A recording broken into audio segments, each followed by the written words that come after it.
So today we're going to be making the Southern American classic biscuits and sausage gravy. And unfortunately what comes to mind for a lot of people when you say that are those chain restaurants, the breakfast restaurants, and even some local places that serve those subpar pre-made or frozen biscuits with gloppy, bland gravy. But I'm here to tell you, if you make these things yourself, you can have delicious, super buttery, flaky biscuits and rich, meaty gravy the way it's supposed to be. And that's what we're going to be making today. And we're also going to go over the differences between baking soda and baking powder, and how to test them to see if they're still good. So what do you say we get to it?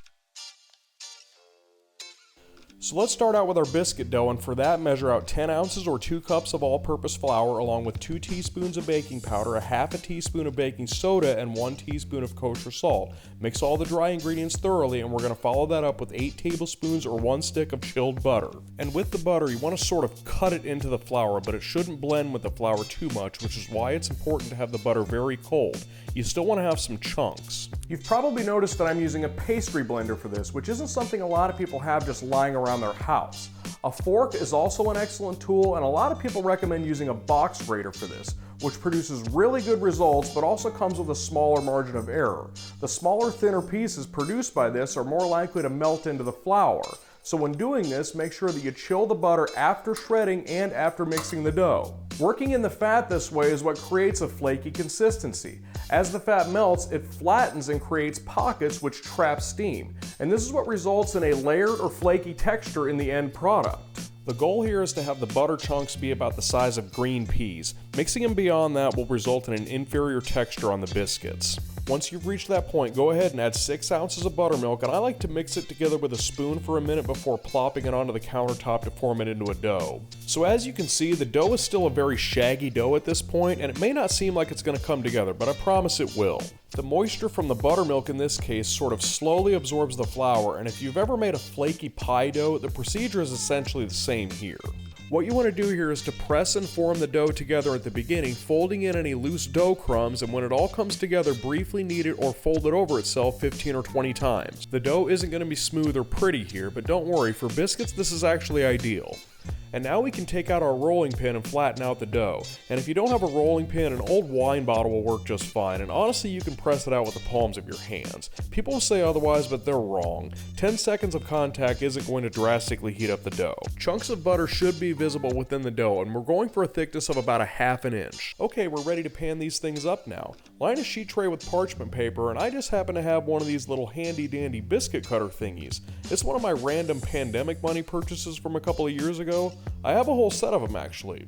I don't need those, but I said, fuck it, I want those. And now I have them. A coffee cup or an empty can will work here as well, but be sure not to twist when cutting them because it could cause them to rise into these awkward corkscrew looking things. And when you run out of circles to cut out, just rework the dough and get a few more cut out, and you're usually going to end up with this leftover clumpy biscuit turd looking thing. I'm going to call it a turd skit. And you might be wondering, what are we going to do with this thing now? Because we certainly don't want to waste it. Well, I think I have an answer for that. So we've reached the point in the biscuit making process where those people that say you should cut them into squares are like, hey man, I told you so. What are you gonna do with that little turd thing you got going on there? What am I gonna do with it? Well, that settles that then, doesn't it? Okay, the only thing we have left to do now is to brush the tops with a little bit of melted butter to help them brown better. And I should mention that cutting squares isn't a perfect idea either, as that requires shaping the dough into a perfectly symmetrical rectangle, which is hard as shit to do, by the way. But once you've got them all buttered up, they're ready to go into a preheated 425-degree oven for 15 to 18 minutes. And while that's going on, let's turn our attention to our sausage gravy. So when it comes to sausage, you could always make your own. I'm going to leave that for a future episode for now. Today I'm going to go with the regular supermarket stuff because it is usually pretty high quality. And this is just the original flavor sausage. If you want to go hot and spicy or Italian sausage, that's entirely up to you. The rest of the recipe will still remain the same. So what do you say we make some gravy? Start by placing a sauce pot over medium heat and add 2 tablespoons of butter along with 8 ounces of whatever sausage you're using, and I'm going to use a wooden spatula to kind of break it up a little bit, but not too much. I think a mixture of large and small chunks makes the best gravy. And you want to cook the sausage until it browns up slightly, and the bottom of the pan should have a thin layer of browning like you see here. And when you've reached that point, go ahead and add 2 tablespoons of flour to the pan, and that's going to make what's called a roux. and you want to lower down the heat and slightly toast the flour, but be careful not to burn it because it can burn very easily.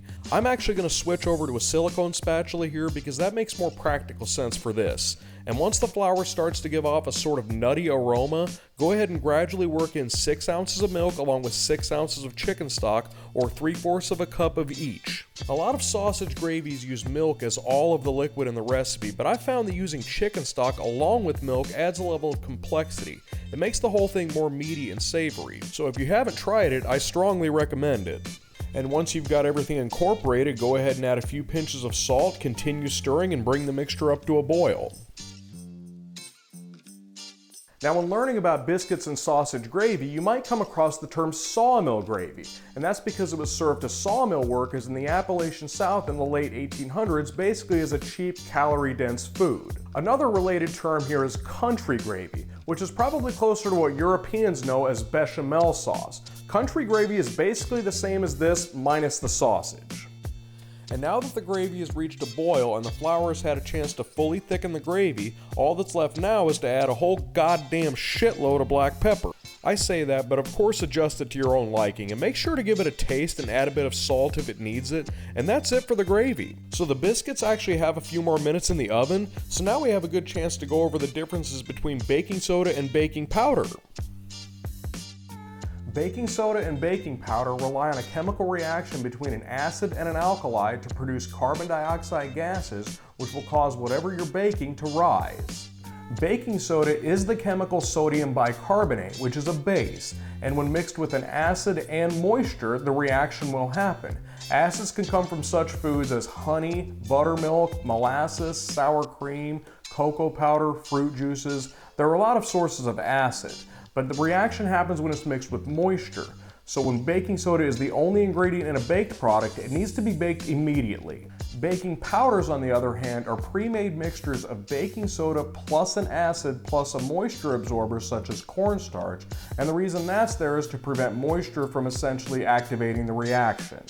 There are different acids used in baking powders, and they're probably more accurately referred to as acid salts, meaning that they don't act like an acid until they're dissolved in water.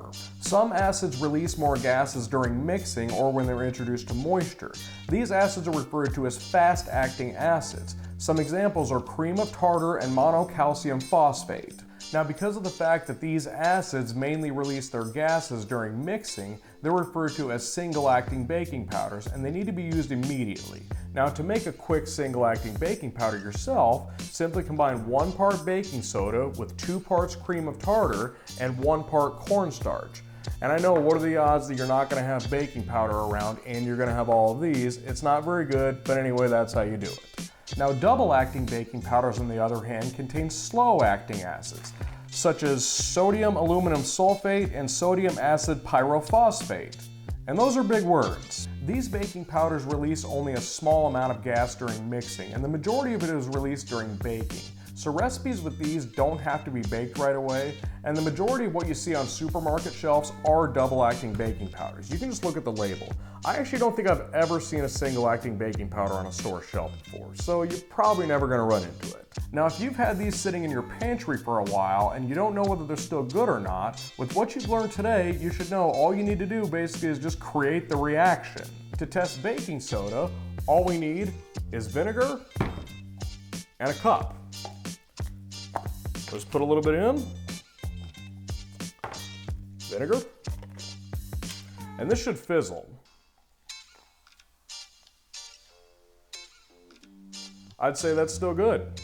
And for baking powder, already containing the acid and the base, all we need for this is water. But remember, these are slow-acting acids in this. So I did use hot water for this, but the reaction still won't be as strong as it was there. So all we're going to do is add a little bit of baking powder to this water, and we should see a little bit of fizzling.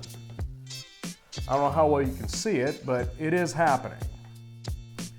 So getting back to it, the biscuits have been in the oven for about 15 minutes now and they're ready to be taken out. And as you can see, they're perfectly browned and they're really flaky, and these are going to be really good. And while we're at it, let's get a quick shot of what the bottom of the biscuits look like too. And I'd say that came out pretty good too, but you got to be careful with this because they'll go from perfectly done to overcooked pretty quickly. Alright, the only thing we have left to do now is to plate this whole thing up. This one's a pretty simple one, just place a few biscuits in the center of a plate and spoon some gravy over the top. And be sure to leave your feedback on the recipe in the comments and let me know what you think of these. And with that, we've reached the end of the video, so as always, thanks for tuning in and see you next time.